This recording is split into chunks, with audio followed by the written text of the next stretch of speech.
Good evening and welcome. So आज का अपना क्वेश्चन है वाटर एक्ट। इसका लॉन्ग फॉर्म है water prevention and control of pollution act 1974। The water and control of pollution act 1974 was India's first major step toward environmental regulation. It was enacted even before the Air Act or the Environment Protection Act, marking the beginning of the Pollution Control Board era in the India. ये जो water prevention and control of pollution act 1974 है, वो India का सबसे पहला और बड़ा कदम था इन्वायरमेंट रेगुलेशन की तरफ। ये इनेक्ट किया गया air pollution and control of pollution act के पहले और इन्वायरमेंट प्रोटेक्शन एक्ट 1986 के भी पहले। ये सबसे फर्स्ट एक्ट अपन बोल सकते।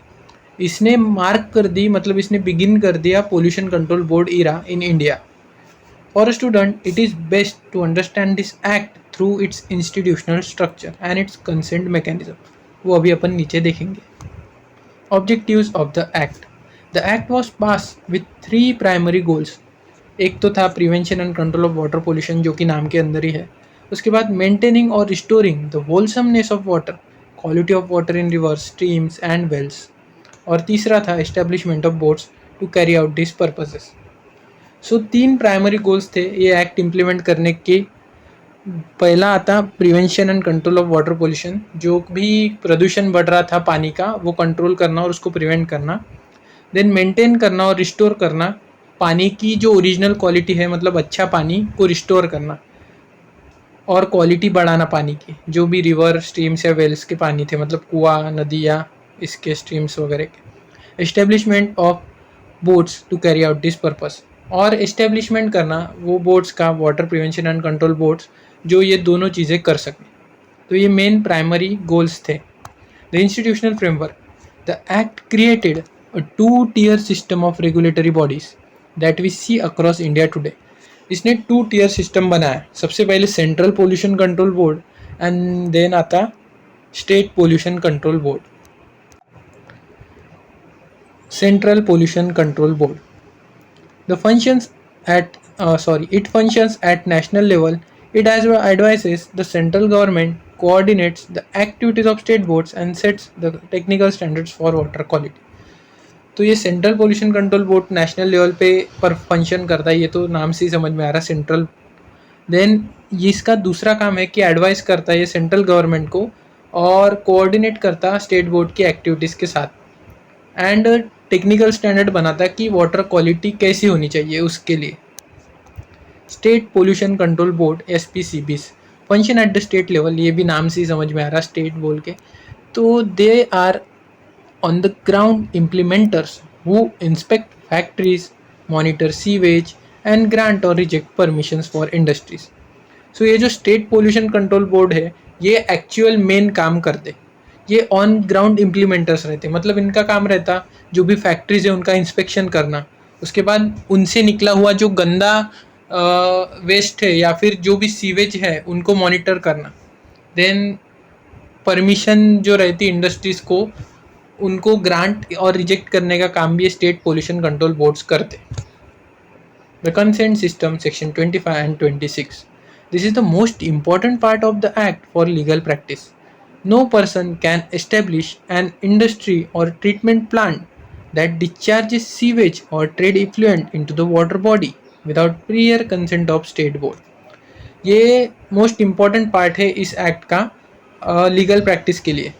ये बोलता कि कोई भी पर्सन ऐसी इंडस्ट्री या फैक्ट्री या ट्रीटमेंट प्लांट बोला है इन्होंने, वो इस्टेब्लिश नहीं कर सकता अगर उससे कुछ ऐसा सीवेज या फिर जो ट्रेड इफ्लुएंट है वो डिस्चार्ज किया जा रहा वाटर बॉडी के अंदर, जैसे रिवर हो गए, लेक हो गए, उनके अंदर बिना कंसेंट के ऑफ स्टेट बोर्ड के। मतलब जो अपन ने ऊपर देखा कि स्टेट पोल्यूशन कंट्रोल बोर्ड, उन्होंने कंसेंट नहीं दिया और इनके बिना कंसेंट के आप अगर कोई इंडस्ट्री डाल रहे जिससे आप डिस्चार्ज कर रहे सीवेज और ट्रेड इफ्लुएंट वाटर बॉडी के अंदर, तो ये मतलब इलीगल माना जाएगा, मतलब इसके लिए आप पे एक्शन ली जाएंगी। तो इसीलिए कंसेंट इम्पॉर्टेंट है स्टेट पोल्यूशन कंट्रोल बोर्ड का। Consent to establish taken before starting the construction of the industry, ये कंसेंट इंडस्ट्री कि एस्टेब्लिशमेंट करने से पहले ही लेना पड़ता। Consent to operate taken before the actual production और डिस्चार्ज बिगिन।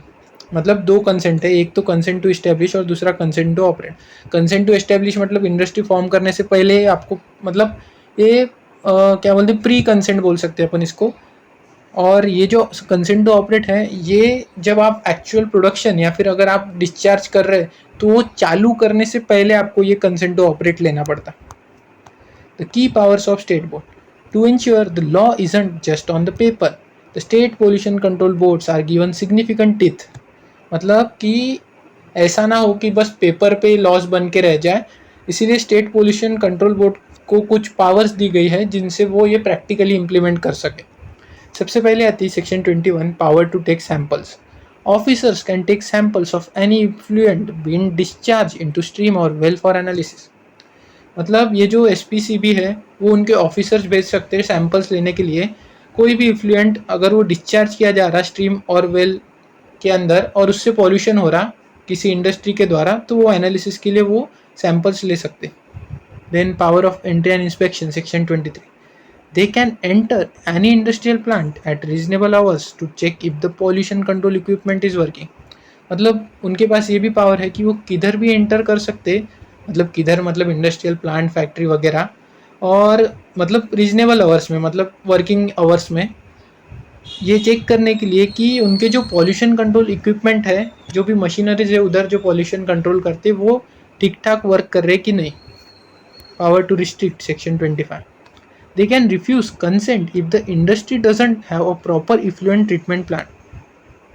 उनके पास ये भी पावर है कि वो जो कंसेंट उन्होंने पहले दिया उसको रिफ्यूज़ कर सकते, अगर कोई इंडस्ट्री के पास प्रॉपर इफ्लुएंट ट्रीटमेंट प्लांट ना हो तो इफ्लुएंट मतलब उस इंडस्ट्री के अंदर जो भी वेस्ट जनरेट हो रहा वो इंडस्ट्री के बाहर, मतलब फैक्ट्री समझ लो, फैक्ट्री में जो भी वेस्ट बन रहा प्रोडक्शन के टाइम उसको वो पानी में छोड़ते हुए वो इफ्लुएंट वगैरह बोलते हैं उसको।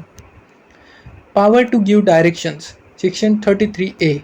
This is the powerful section that allows the port to order the closure of business or disconnection of its electricity and water supply if it is polluting. मतलब ये जो सेक्शन 33A है ये मोस्ट इम्पॉर्टेंट है, क्योंकि ये state pollution control board को ये पावर देता कि वो डायरेक्ट ऑर्डर कर सकते कि इस बिज़नेस को बंद करा जाए क्योंकि ये बहुत पोल्यूशन कॉज कर रहा, या फिर उनकी इलेक्ट्रिसिटी बंद कर सकते, मतलब उनका प्रोडक्शन का काम ही रुक जाएगा, इनडायरेक्टली वो बंद करना ही हुआ।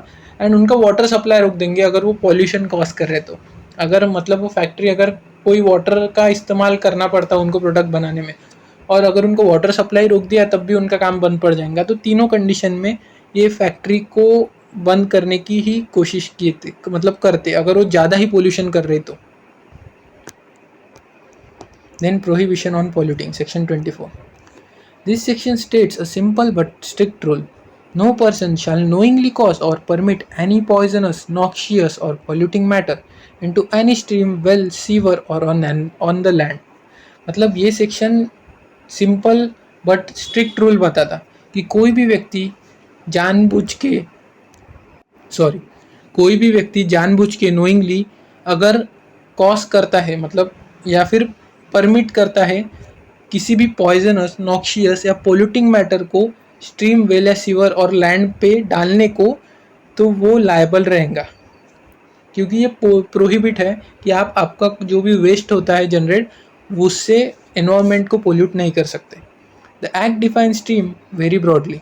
It includes river water courses, flowing or dry, inland waters, subterranean waters, and even sea or tidal waters to certain extent. मतलब इधर जो स्ट्रीम नाम का वर्ड यूज़ करा गया है इसके अंदर, इस सेक्शन 24 के अंदर, वो स्ट्रीम की अंदर बहुत सारी चीज़ें आती है, जैसे रिवर हो गए, वाटर कोर्सेज हो गए, inland waters, subterranean waters, sea और tidal waters to a certain extent. Penalties for violation. हाँ, तो अभी पेनल्टीज क्या है वायलेशन अगर करा किसी ने तो. If an industry operates without consent or discharge pollutants beyond the limit, तो उनके अगेंस्ट सबसे पहले तो imprisonment can range from 1.5 years to 6 years, मतलब 1.5 साल से 6 साल तक की जेल हो सकती, फाइन भरना पड़ेगा, monetary penalties are also impose. उसके बाद section 47, offences by companies. If a company commits the crime, every person in charge, directors, managers can be held liable unless they prove it happened without their knowledge. मतलब company एक artificial person है, वो खुद होके काम नहीं करती, उसके अंदर जो डायरेक्टर्स रहते हैं, मैनेजर्स रहते हैं, वो रन करते कंपनी को। अगर कंपनी द्वारा कोई ये होता है वॉयलेशन, तो उस कंडीशन में उसके डायरेक्टर्स और मैनेजर्स लायबल रहेंगे, उनको मतलब इम्प्रिजनमेंट होगा, उनको फाइन भरना पड़ेगा। बट अगर वो अननोइंगली हुआ, मतलब उनकी नॉलेज के बिना हुआ, मतलब उनको मालूम ही नहीं था कि हमारी वजह से मतलब ये वॉयलेशन हो रहा, तो उस कंडीशन में वो एक एक्सेप्शन है। Summary: when writing about Water Act 1974, remember it is the pioneer of Indian Environmental Statute। मतलब ये सबसे पहला लॉ है 1974 में बना। It birthed CPCB and SPCB, central pollution control board, state pollution control board. Section 25 consent, दो consent है, एक तो कंसेंट जो एस्टेब्लिशमेंट के पहले लेना था और एक प्रोडक्शन और डिस्चार्ज करने से पहले, is the heart of the act. Then section 33A gives the board the power to shut down units, ये important power 3, या फिर वो पानी सप्लाई रोक सकते हैं या इलेक्ट्रिसिटी बंद कर सकते हैं, वो अपन ने देखा। सो सिंपली अगर water control and prevention of pollution act आया, prevention and control of pollution act 1974, तो सबसे पहले ऑब्जेक्टिव्स लिखना, ये 3 objective. Then institutional framework, CPCB SPCB। Then consent system, consent to establish, consent to operate. Then powers, samples की entry and inspection, restrict and give direction वाली। Then prohibition on polluting section 24 and penalties, imprisonment, fine, और ये exception company अगर रही तो क्या। बस, thank you for watching the video.